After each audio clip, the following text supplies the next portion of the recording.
A paz de nosso Senhor Jesus Cristo. Estamos dando início a mais um estudo bíblico sobre o livro do Apocalipse e escatologia. Estudo bíblico da Primeira Igreja Batista no Andaraí. E conforme nós temos desenvolvido aqui os nossos estudos, na última aula nós encerramos o segundo bloco, a segunda sessão do livro do Apocalipse que nós estabelecemos aqui. Nós colocamos uma proposta de divisão do livro tripartida, onde a primeira sessão, o primeiro bloco, ia do capítulo 1 até o capítulo de número 3, e o tema seria as cartas às 7 igrejas. A segunda sessão, o segundo bloco, foi do capítulo 4 até o capítulo de número 11, e o tema foi o livro selado, né, os 7 selos, e agora estamos dando início a um novo bloco, que vai do capítulo de número 12 em diante, e que tratará da luta, do embate entre o Cordeiro e o Dragão. E logo no início do capítulo de número 12, essa cena aqui, ela aparece. É a cena onde nós temos um dragão poderoso, grande, lutando, né, enfrentando uma mulher vestida de sol, com a lua embaixo dos seus pés, estrelas em sua cabeça, grávida, pronta para dar à luz. Então, nós trataremos na aula de hoje sobre o tema A Mulher e o Dragão, Apocalipse, capítulo de número 12. E o capítulo 12 do Apocalipse, ele se subdivide em, pelo menos, 3 subseções, né? Que vai do verso 1 ao verso 6, falando sobre o nascimento e a ascensão de Jesus. Do capítulo 7 até o 12, a queda do dragão, do seu lugar de acusador, dos irmãos, né, diante de Deus. E do versículo 13 até o versículo 17, fala sobre a perseguição contra a igreja. Então, é isso que será tratado na nossa aula de hoje. Vamos começar, então, a expor o livro do Apocalipse, capítulo de número 12. E é interessante que esse bloco, né, agora, o embate entre o Cordeiro e o Dragão, ele encontra-se exatamente no centro, no núcleo, né? No meio do livro do Apocalipse, esse embate vai ser agora desenvolvido entre o Cordeiro e o Dragão. E diz assim, então, Apocalipse 12, versículo de número 1. Viu-se grande sinal no céu, a saber, uma mulher vestida do sol, com a lua debaixo dos pés e com uma coroa de 12 estrelas na sua cabeça. Mantendo o método que estamos utilizando até aqui, nós vamos voltar à memória, né, à tradição, aquilo que, ao ouvirem, né, a primeira comunidade, ao ouvir falar sobre lua, sol, 12 estrelas, né? O que vinha à mente dos primeiros ouvintes, dos primeiros leitores do livro do Apocalipse. E nós vamos trazer aqui, então, aquilo que vinha à mente deles, né? Que é o relato de Gênesis 37, quando trata sobre o povo de Israel. E isso vai nos ajudar a identificar quem é essa mulher, quem é a mulher que ali aparece. E olha só o relato de Gênesis 37, quando fala sobre o sonho de José, né? Esse relato dos patriarcas, esses que dão origem, né, à nação de Israel, dão origem ao povo de Deus. Olha o que diz. Ora, Israel gostava mais de José do que de qualquer outro filho, porque ele havia nascido em sua velhice. Por isso mandou fazer para ele uma túnica longa. Então, a questão da vestimenta, né, essas expressões desse mesmo campo semântico aqui aparecem. Olha, lá a mulher está vestida, aqui também existe uma vestimenta atribuída a José. Quando os seus irmãos viram que o pai gostava mais dele do que de qualquer outro filho, odiaram-no. Então, essa rivalidade, né? Então, o mesmo campo semântico que nós vamos ter lá entre o dragão e a mulher, aqui nós temos também aparecendo nesse texto. Odiaram-no e não conseguiram falar com ele amigavelmente. Certa vez, José teve um sonho, e quando o contou a seus irmãos, eles passaram a odiá-lo ainda mais. Ouçam o sonho que tive, disse-lhes. Estávamos amarrando os feixes de trigo no campo quando o meu feixe se levantou e ficou em pé, e os seus feixes se ajuntaram ao redor do meu e se curvaram diante dele. Ou seja, o feixe de José se sobrepõe e os demais se curvam diante do feixe de José. Seus irmãos lhe disseram: então você vai reinar sobre nós? Quer dizer que você vai governar sobre nós? E o odiaram ainda mais por causa do sonho e do que tinha dito. Depois teve outro sonho e o contou aos seus irmãos. Tive outro sonho, e desta vez o sol, a lua e 11 estrelas se curvavam diante de mim, sendo ele próprio, José, a 12ª estrela. Então, olha aqui, vestimenta, sol, lua, 12 estrelas. Então, esses elementos estão aqui estabelecidos, demonstrando, né, esse início patriarcal da nação de Israel, já que é a partir de Israel que surgem as 12 tribos, né, que vão dar origem à nação de Israel. Então, aqui já tem um elemento para nos ajudar a identificar quem é aquela mulher, né? Fazendo uma referência aqui às 12 tribos de Israel, fazendo referência a Israel, fazendo referência a esse momento patriarcal, fazendo referência, então, ao povo de Deus do Antigo Testamento. Então, nós temos o povo de Deus aqui sendo simbolizado, né, por meio do sol, da lua, das estrelas, que são, então, os elementos que aparecem na mulher lá de Apocalipse 12.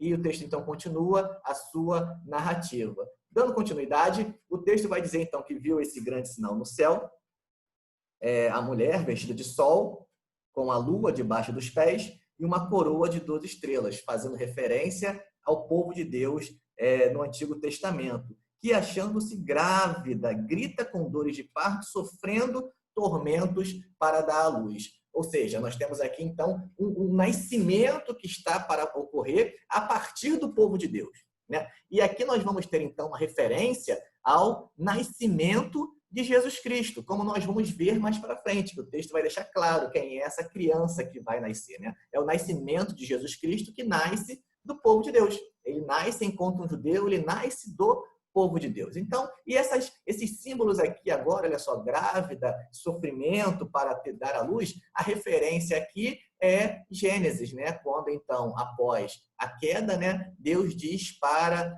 a serpente e para a mulher, diz assim para a mulher: porém inimizade, diz para a serpente, porém inimizade entre você e a mulher. Então, essa inimizade entre a mulher e a serpente, que aparece em Apocalipse 12, já que o dragão é chamado de antiga serpente, então essa inimizade entre a mulher e a serpente não começa lá no Apocalipse 12, ela começa aqui, desde o momento da criação, né? Então, isso já ocorre aqui, isso já é profetizado aqui, isso já é indicado aqui, essa inimizade entre a mulher e a serpente, que será chamada de dragão lá em Apocalipse. Então, por inimizade entre você e a mulher, entre a sua descendência e o descendente dela. Olha só, já começando a fazer referência àquele que seria a criança que nasceria, que a mulher estava gestando, né? Então, o descendente dela. E aí continua falando: este lhe ferirá a cabeça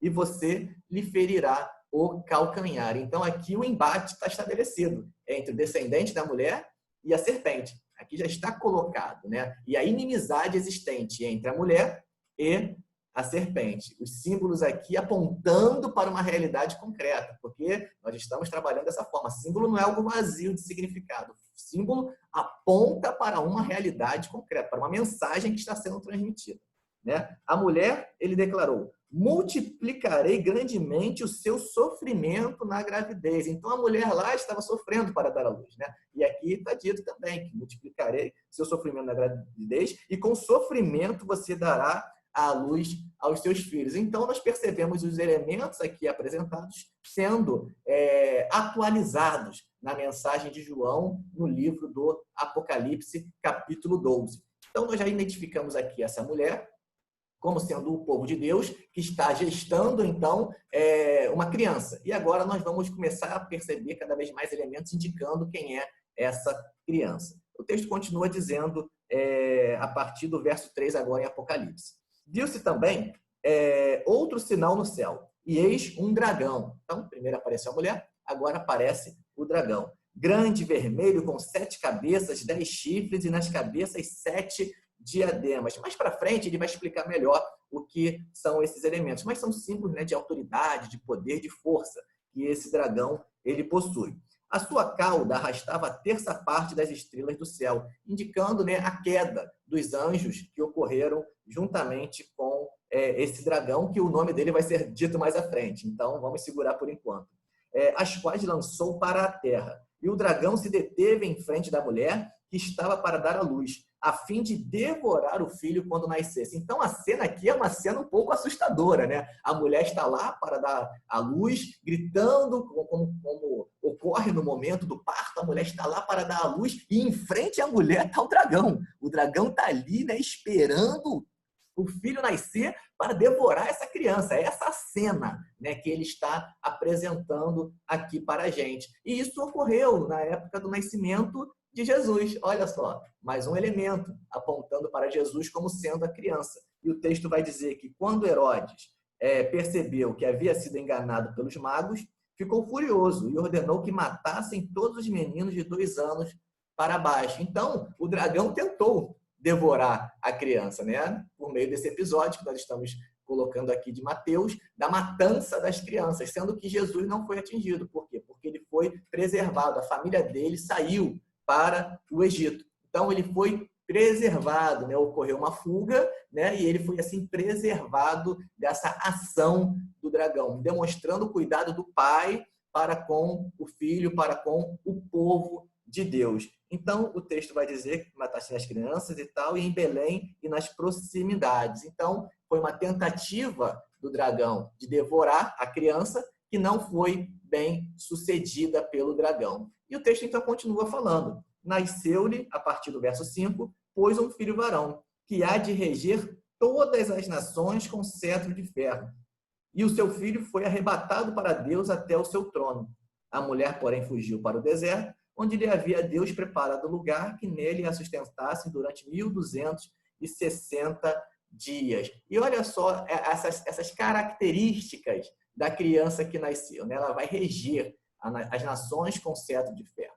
E no Salmo de número 2, de 7 a 9, um salmo que é interpretado como um salmo messiânico, olha só o que esse salmo diz. Proclamarei o decreto do Senhor. Ele me disse, tu és o meu filho, eu hoje te gerei. Pede-me e te darei as nações como herança e os confins da terra como tua propriedade. Tu as quebrarás com vara de ferro e as despedaçarás como a um vaso de barro. Salmo 2, de 7 a 9. Então, esse salmo é um salmo messiânico que indica a vinda do Messias e que João, então, utiliza lá em Apocalipse para caracterizar a criança que nasceria, que regeria as nações com o cetro de ferro. Então, nós temos aqui uma referência à criança que nasce, mais uma referência, né?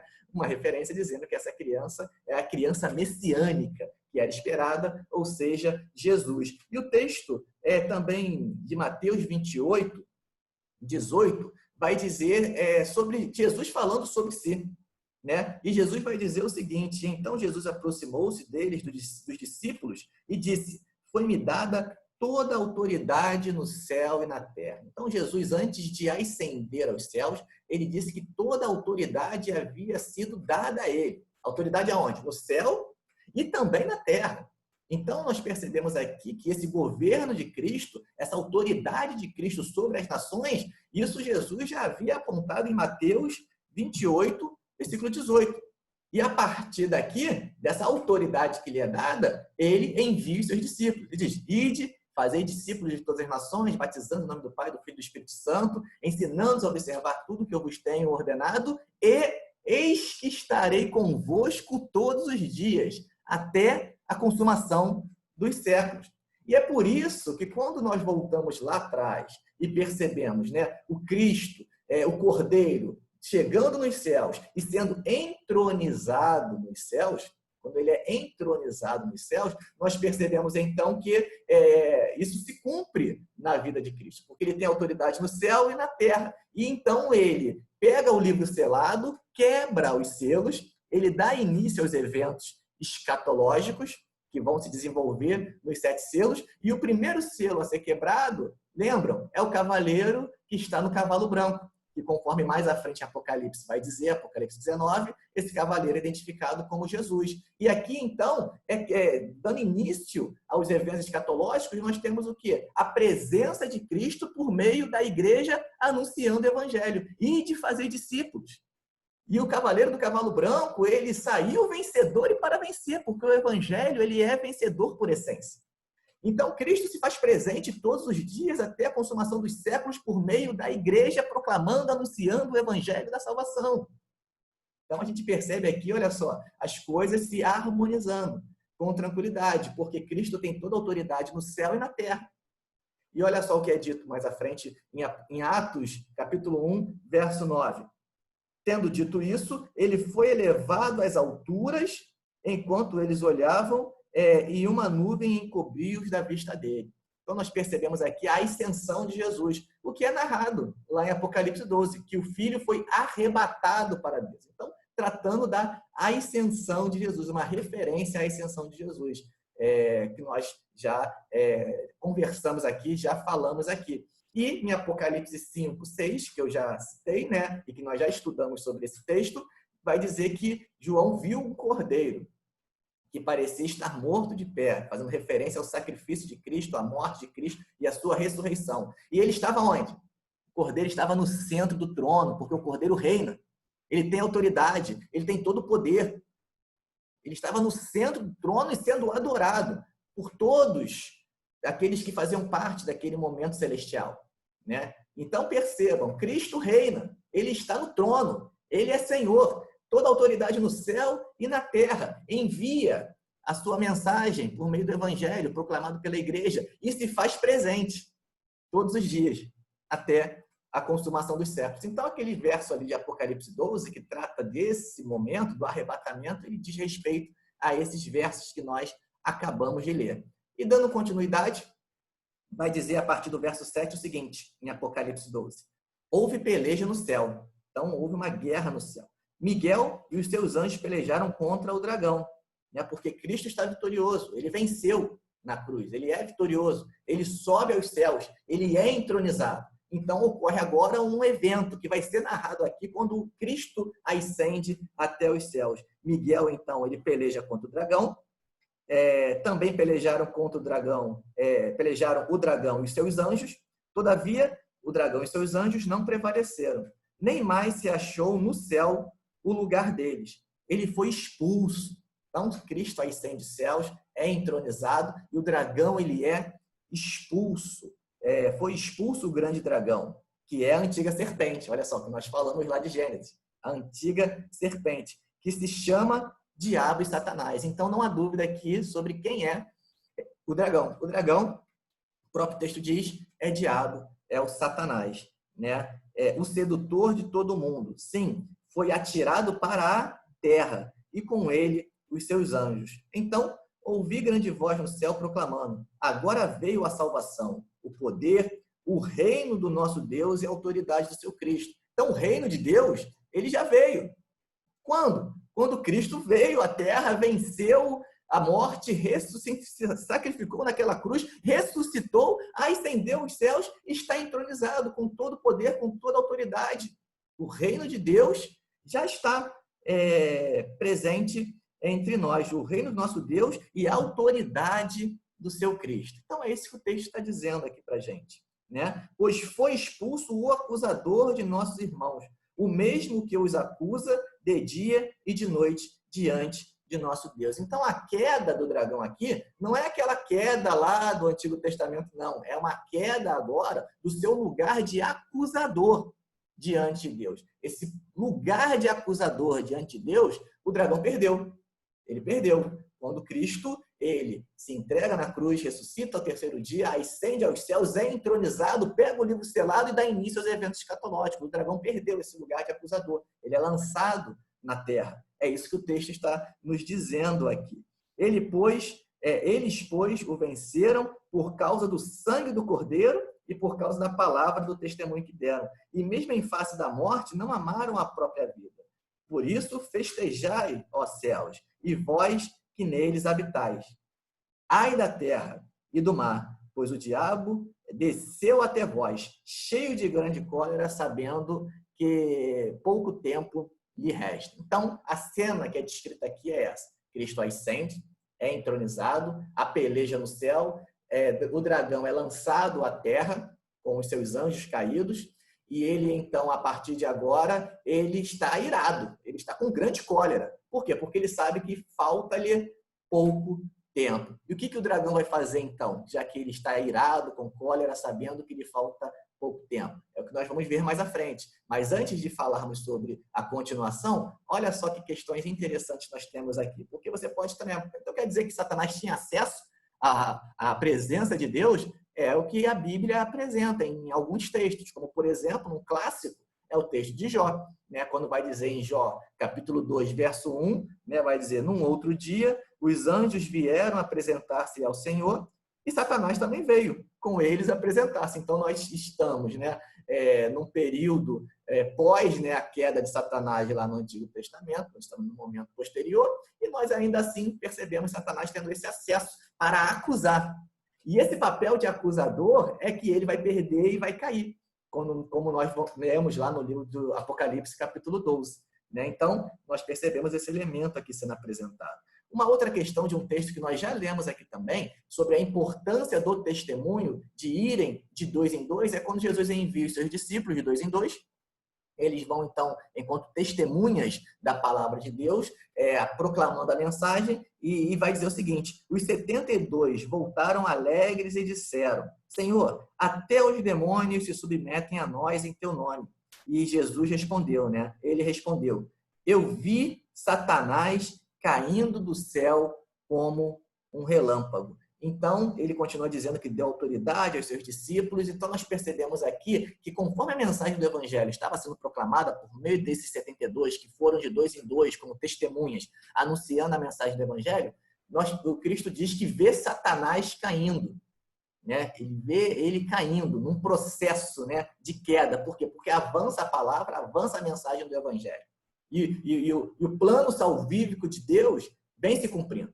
E quando Cristo, então, cumpre esse plano, se sacrifica na cruz, ressuscita ao terceiro dia e ascende aos céus, nós temos, conforme é narrado em Apocalipse, a queda. A queda do papel de acusador de Satanás. Continuando, mais um versículo que nos ajuda a entender, lá Apocalipse 12, é Lucas 17, de 20 a 21. Continuação do Evangelho de Lucas, né? Lucas 10, agora Lucas 17.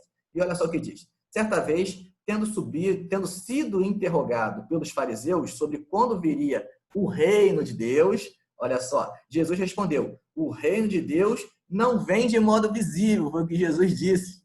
Foi o que Jesus disse, o reino de Deus não vem de modo visível. E tem gente que ainda espera, né, um milênio político nesse mundo, assim como os discípulos de Jesus esperavam. Mas Jesus diz, o reino de Deus não vem de modo visível. É o que está escrito aqui. Nem se dirá, né? Nem se dirá, aqui está ele, ou lá está, porque o reino de Deus está entre vós. Então, o reino de Deus está entre nós. Ele foi estabelecido por Jesus Cristo. E um outro texto que nos ajuda também a entender, né, os versos de Apocalipse que lemos, é a primeira carta de Pedro, capítulo 5, do verso 8 ao 9, que diz, sejam sóbrios e vigiem. O diabo, o inimigo de vocês, anda ao redor como leão, rugindo e procurando a quem possa devorar. Olha aquela imagem, né, do dragão querendo devorar a criança. Percebem aqui a imagem? Resistam-lhe, permanecendo firmes na fé, sabendo que os irmãos de vocês têm em todo mundo, que vocês têm em todo mundo, estão passando pelos mesmos sofrimentos. Então, a gente entende aqui a mensagem do Evangelho tranquila, apontando para aquilo que em Apocalipse vai ser simbolizado naquele embate entre a mulher e o dragão, entre o povo de Deus e Satanás. Então, nós temos todos esses elementos aqui. Então, Satanás, quando ele cai, ele atua agora, ele está aqui irado, o dragão está com cólera, procurando a quem possa devorar, a quem possa tragar. Então, é essa a mensagem que está dizendo lá em Apocalipse, capítulo 12. E aí, agora, a partir do verso 13, nós vamos perceber isso, essa atuação do dragão, quando vai falar o seguinte, quando, pois, o dragão se viu atirado para a terra, perseguiu a mulher que dera à luz o filho varão. Então, aqui é a perseguição, como nós acabamos de ler lá na primeira de Pedro. E foram dadas à mulher as 2 asas da grande águia, para que voasse até o deserto. Então a mulher foi protegida. Deus então protegeu essa mulher, né? Ele protege o seu povo.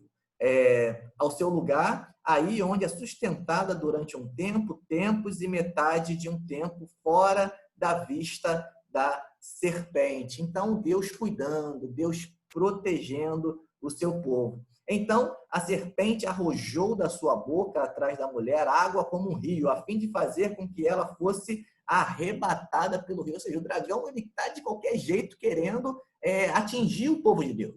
Ele está irado, ele está querendo, né, devorar o povo de Deus, querendo atingir o povo de Deus. Mas, olha o que o texto diz, a terra, porém, socorreu a mulher. E a terra abriu a boca e engoliu o rio que o dragão tinha arrojado de sua boca. E irou-se o dragão contra a mulher e foi pelejar com os restantes da sua descendência. Quem são eles? Os que guardam os mandamentos de Deus e têm o testemunho de Jesus. E se pôs em pé sobre a areia do mar. Então o dragão, ele perdeu o seu lugar de acusador nos céus, foi lançado para a terra, se percebendo na terra, irado, ele persegue a mulher, ele persegue o povo de Deus, ele persegue os descendentes da mulher, ele persegue o povo de Deus, ele persegue a igreja, ele persegue o povo de Deus, e o texto termina dizendo que ele não consegue, e ele para então sobre a areia do mar, ele para sobre a areia do mar, porque a palavra de Deus, como nós vamos ler, ela mostra esse cuidado de Deus para com o seu povo. E ela indica também que sobre os seus, na primeira carta de João, vai dizer que sobre aqueles que são da luz, aqueles que são filhos de Deus, aqueles que têm a sua vida transformada por Deus, o maligno não o toca. Então nós percebemos aqui o maligno tentando tocar, tentando atingir e não conseguindo. Mas nós vamos ver mais à frente o que ele fará, porque ele não desistirá, ele continuará tentando. E aí, para explicar o texto que nós acabamos de ler, eu gostaria de citar alguns versículos, né? O primeiro está lá em Gálatas 3, de 7 a 9, que diz assim: estejam certos, portanto, de que os que são da fé, estes é que são os filhos de Abraão. O texto não diz que o dragão foi perseguir os descendentes da mulher? Então, quem são os descendentes da mulher? Quem são os descendentes do povo de Deus? O texto de Gálatas nos diz: os que são da fé.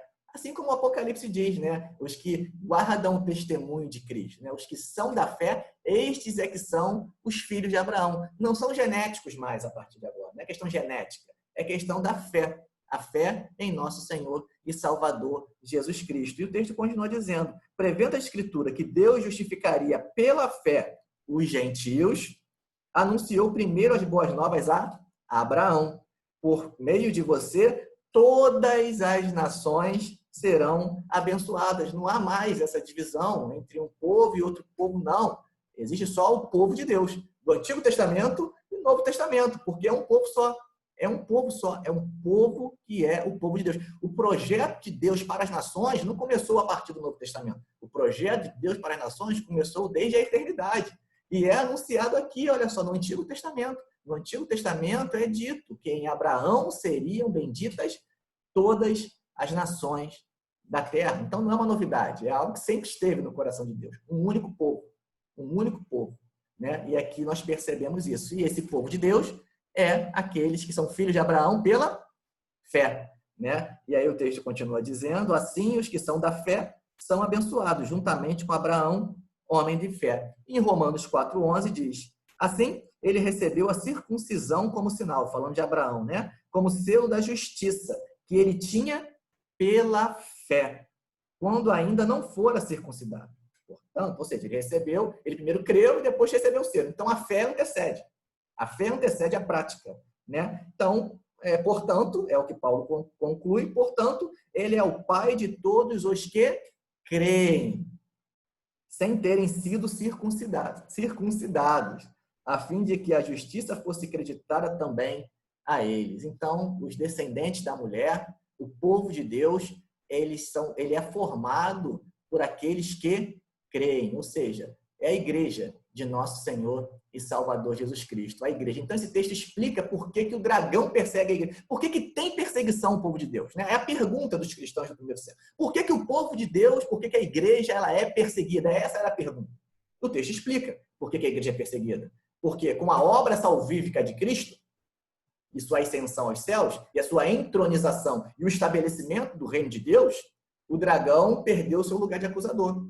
Ele foi lançado à terra. E ele está irado. E com ira, ele persegue a igreja. Com ira, ele tenta devorar, destruir, então, a igreja. Mas ele não consegue, como o texto diz. Ele não consegue, porque os que são de Deus, o maligno não toca. E então ele para na areia da praia. Ele para na areia da praia e o que ele faz? Já que ele não consegue atingir a igreja do Senhor, ele levanta adversários para a igreja. Ele levanta, então, alguns seres que vão aparecer aqui e que esses, então, por meio da ação do dragão, esses vão atingir a igreja, esses vão perseguir a igreja.